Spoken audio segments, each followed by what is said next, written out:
C'est une histoire comme il en arrive parfois en France, celle d'une chaîne de solidarité pour venir en aide à un jeune migrant guinéen sur le point d'être expulsé. C'est à Besançon que la solidarité s'est déployée face à la situation du jeune Lady Fodé Traoré, apprenti boulanger qui avait réussi à s'intégrer et qui est aujourd'hui menacé d'expulsion. Une situation incompréhensible pour le dirigeant de la boulangerie, Stéphane Ravaclet, qui a décidé d'entamer une grève de la faim pour venir en aide à son salarié. Il n'est pas le seul à tirer la sonnette d'alarme face à cette situation injuste. La maire Europe Écologie Les Verts de Besançon, Anne Vigneault, a elle aussi demandé au ministre de l'Intérieur de faire quelque chose. Avec les élus de la majorité municipale de Besançon, nous demandons au ministre M. Darmanin que M. Lay Fodé Traoré ne soit pas expulsé et soit régularisé. Ce soir, Stéphane Ravaclet est avec nous pour nous faire passer son message.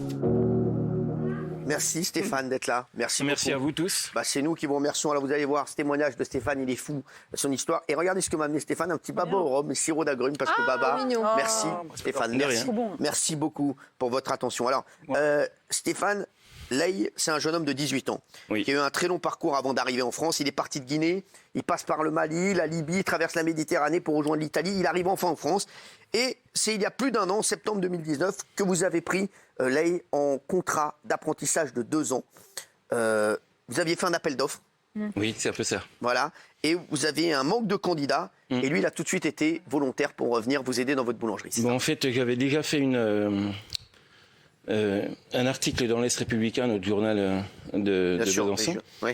Et en fait, pour dire qu'on ne trouvait ni ouvriers ni apprentis. Et en fait, par ce biais-là, en fait, sa tutrice a vu le journal et en fait, on a eu beaucoup de migrants, mais que des migrants en fait. Et là, il est arrivé avec sa petite gueule d'ange. Et en fait, il a eu un geste pour m'aider. En fait, j'étais assis à mon bureau et je devais donner quelque chose à ma vendeuse, à ma collaboratrice. Et en fait, il a pris la chose et il l'a emmené. J'ai dit c'est bon, hop, on signe demain. C'est ça. Vous avez vu tout de suite qu'il était volontaire. Qu'il avait un potentiel. Exactement. Alors, vous saviez qu'il n'avait pas de papier. Oui. En fait, c'était un jeune Guinéen. En Guinée, il n'y a pas de carte d'identité. Voilà, il ne donne que 20 passeports par an. C'est ça. C'est ça. Alors, on le sait, c'est un métier très exigeant, un boulanger. C'est très difficile. Vous bossez 6 jours sur 7. C'est ça. 3 heures du matin. Oui. Est-ce qu'il était là avec vous tous les matins, 3 heures du matin? Il n'a jamais été en retard. Jamais. Donc, c'était une fierté pour vous, le pari que vous aviez fait. Parce que vous aviez fait un pari et vous a pas déçu. Tout à fait. Je vous sens extrêmement ému, Stéphane. C'est anormal, en fait. Donc, il était là tous les matins à 3 heures. Il faisait un travail exceptionnel. Oui, parce qu'en fait, c'est pas son monde, la boulangerie. Ouais. Il n'a pas fait d'études avant. Vous savez, pétrir une pâte, c'est vivant. Surtout chez moi, parce qu'on travaille vraiment à l'ancienne. On travaille le levain, on travaille beaucoup d'eau. Et en fait, c'est dans la main que vous connaissez votre pâte, en fait. Si elle est bien, si elle est surpétrie, si elle n'est pas assez pétrie. Et en fait, le gamin, il a tout de suite découvert la chose. Donc voilà. Vous lui avez tout appris? Oui, mon ouvrier aussi. Enfin, voilà, chez nous, c'est la famille, en fait. On est une toute petite entreprise et on prend tous soin des uns des autres. Il était heureux de travailler avec vous. Oui, je pense, oui. Très heureux, vous étiez. Vous savez, c'est tellement dur que si vous en avez marre, vous venez plus, quoi. Il aimait ce métier de la boulangerie. Bien sûr. Non, mais il l'aime encore. Il l'aime encore, bien sûr. Il ne faut pas parler au passé. Il va en faire son métier? Bien sûr. D'accord. Alors, il avait essayé la plomberie. Oui. Et ne trouvait pas de quoi trouver un maître apprentissage. C'est très vite adapté. Vous dites de Lay que c'est un bon gamin qui veut travailler. C'est ça. Et en fait, on détruit le futur d'un bon gamin. Parce qu'à 17 ans, se lever à 3 heures du matin, c'est pas évident. Je peux vous dire que même à 50 ans. Ouais. Mais en fait, on veut détruire son futur. Alors que c'est un gamin qui, je vais vous dire, il ne prend pas la place d'un autre, puisqu'on n'a pas d'autre. Donc, moi, je mets la comparaison en fait, des Italiens qui sont venus de guerre et des Espagnols, des Portugais qui sont venus parce qu'il y avait la misère et autre chose. Et ils ont construit la France aussi. Alors, pourquoi ces gamins-là qui veulent travailler, qui veulent être présents, qui consomment? Parce que c'est des grands consommateurs. Bien sûr. Donc, laissez-les nous dans nos fournils, quoi, et dans les ateliers, dans tout. Pendant le confinement, il travaillait avec vous? Bien sûr, il n'a pas eu peur. Il venait? Bien sûr. Tous les jours? Ça va être un bon boulanger pour plus tard? Bien sûr. Il va faire ça, il va ouvrir sa boulangerie? Après, il a 18 ans. On est gamin encore à 18 ans. Mais moi, je lui offre un cursus, en fait, chez moi. C'est-à-dire que nous, on a de la chance dans la filière boulangerie, c'est qu'on a le CAP, qui est donc diplômant. On a une année supplémentaire qui s'appelle la mention complémentaire et après le BP. Et tout ça, en fait, c'est diplômant. Donc, en fait, on peut construire une carrière avec déjà pas mal d'études. Et moi, je lui propose, et je propose à l'État, en fait, de le prendre, de le former.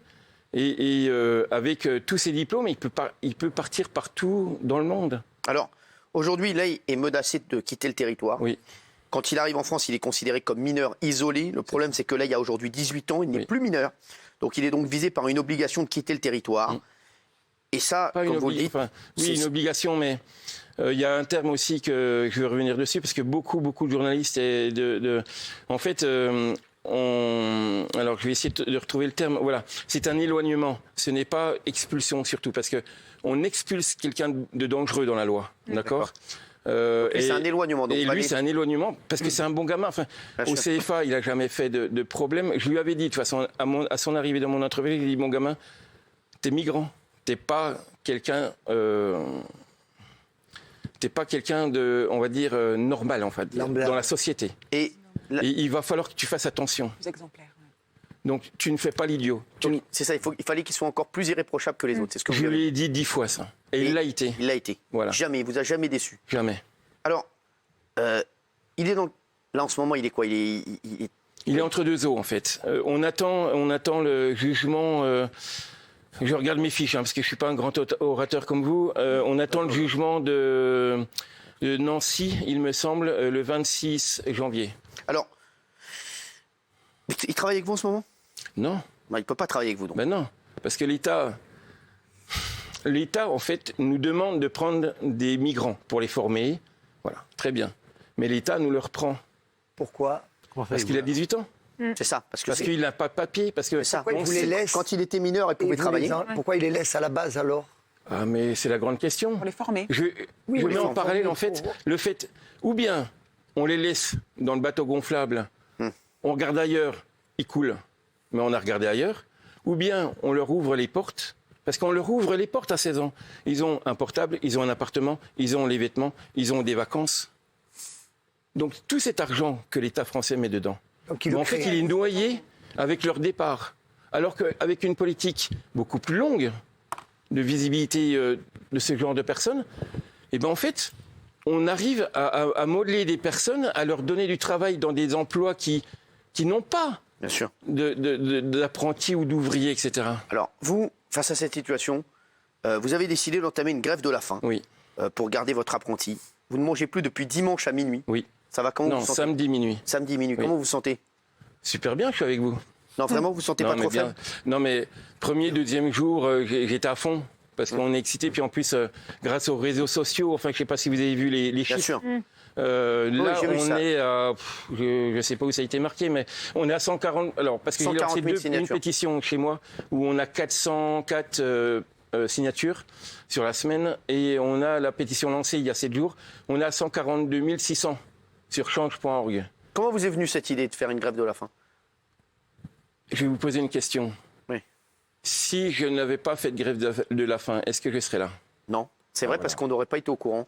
Moi, je suis un non-violent. Oui. Je me suis dit, tu vas violenter ton corps et ton esprit. On va dire que c'est quelque chose de sérieux. Et les rédactions de presse vont venir te voir. Entre hier et aujourd'hui, j'ai eu à peu près 40 interviews.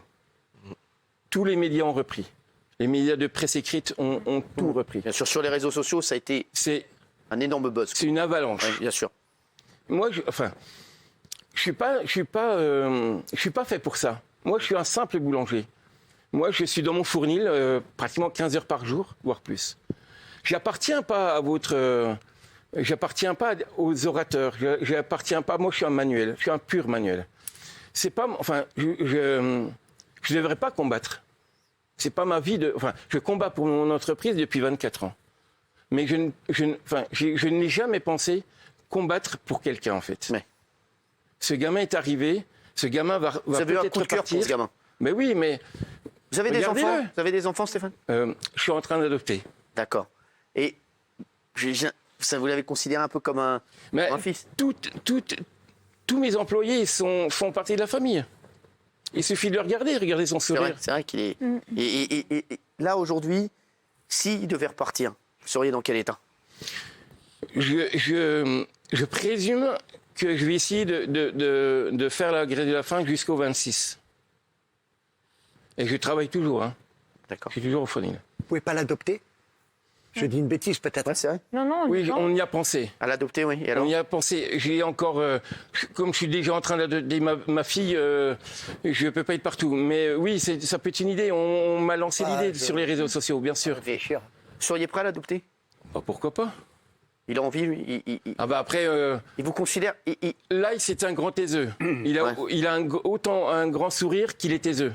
Ouais. Donc, il est super discret. Jamais on l'entend au Fournil. Est-ce qu'il parle français? Oui, encore mieux que moi. Alors, ça, c'est important pour l'intégration. Mais il n'y a pas eu d'intégration. Il était déjà intégré dès qu'il était arrivé.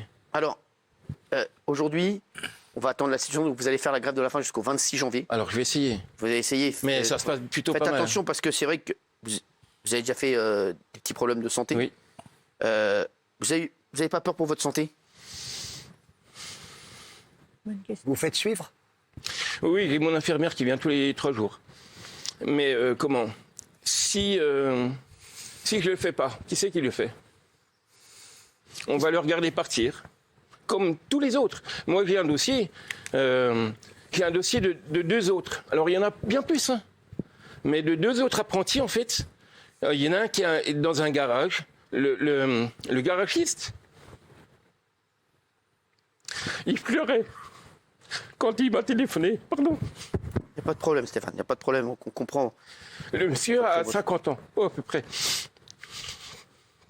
Il s'est tellement attaché à ce gamin qu'il pleurait en me disant « La préfecture ne veut rien faire. Le maire ne veut rien faire. Vous avez eu le courage, c'est pas du courage, de faire une grève de la faim pour faire bouger les choses. Pour faire bouger les choses. J'ai un certain mental, et voilà, mais c'est une évidence pour moi. Mais ces 2 gamins, donc je vais leur donner leur nom et leur prénom. Ali Mansaré. Et puis Silina Diagouraga. Ce sont des gamins qui sont intégrés. Ils travaillent, ils sont complètement indépendants. Le premier, on m'a dit, il a rempli sa déclaration d'impôt. Ouais. Il a rempli sa... Bon, Mais alors... Stéphane, il fait partie de nous, quoi. quelle a été sa réaction à Laïc quand il a su que vous faisiez une grève de la faim? Alors, c'est un grand timide et il montre pas grand-chose. Mais il n'y a pas besoin de... Moi, je n'ai pas besoin qu'on me dise merci. C'est que je ne le fais pas pour qu'on me dise merci. Et il est dans quel état d'esprit? Il a peur, il est... Pensez-vous qu'on se pose la question sur la psychologie des migrants quand ils repartent?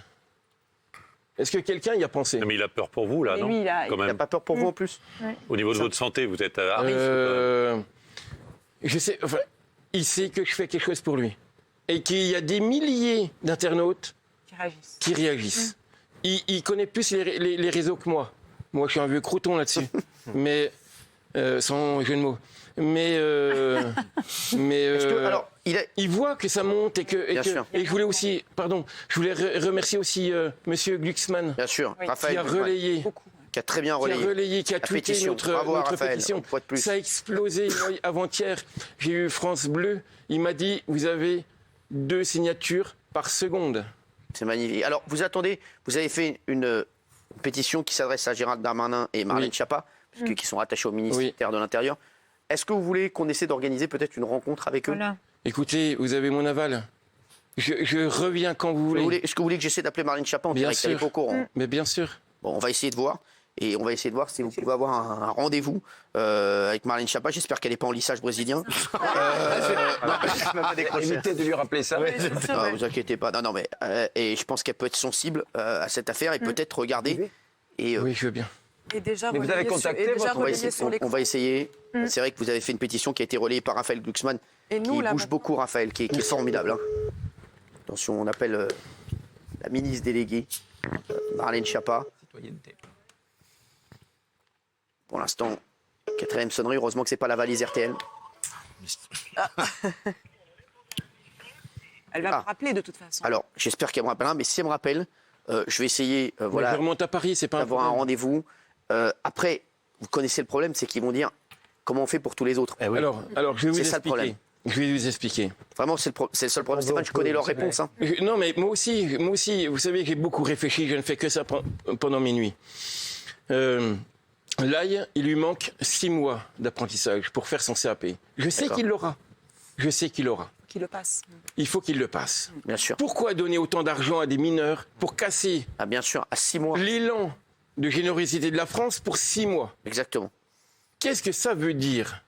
Non, il faut minimum. Je ne suis rien. Je ne demande que 6 mois. Non, mais vous pour ce gamin. Vous n'êtes pas rien, Stéphane. Pour les autres, mais ils consomment en France. Ils génèrent du bonheur dans leur entreprise. Ils génèrent du... Le monsieur, s'il a pleuré, vous pensez parce que l'autre était un beau à rien? Non, au contraire. Stéphane, on va essayer de faire le maximum, sachez-le, pour vous et pour Leï. En tout cas, je voudrais vous dire chapeau, bravo. Une petite chose, et on a écrit aujourd'hui à madame... la femme de notre président, madame Brigitte. Voilà, madame Brigitte, et on espère une réponse. Eh ben, on espère aussi une réponse. Si elle nous regarde, Brigitte Macron, on espère qu'elle va faire une réponse à Stéphane. Stéphane, en tout cas, bravo pour votre initiative. Non, pas bravo. Non, j'espère que ça va aboutir. J'espère que ça va aboutir. J'espère que vous allez sauver l'avenir de Leï. Qu'on me remercie, c'est pas en tout cas, pour moi, vous êtes formidable et on a besoin de gens comme vous. Bravo, Stéphane, vraiment bravo. Continuez. Et s'il vous plaît, je vous demande juste un truc. Faites attention à votre santé. Mais j'ai encore quelques kilos au pas. Non, mais bon, mais faites attention, vraiment.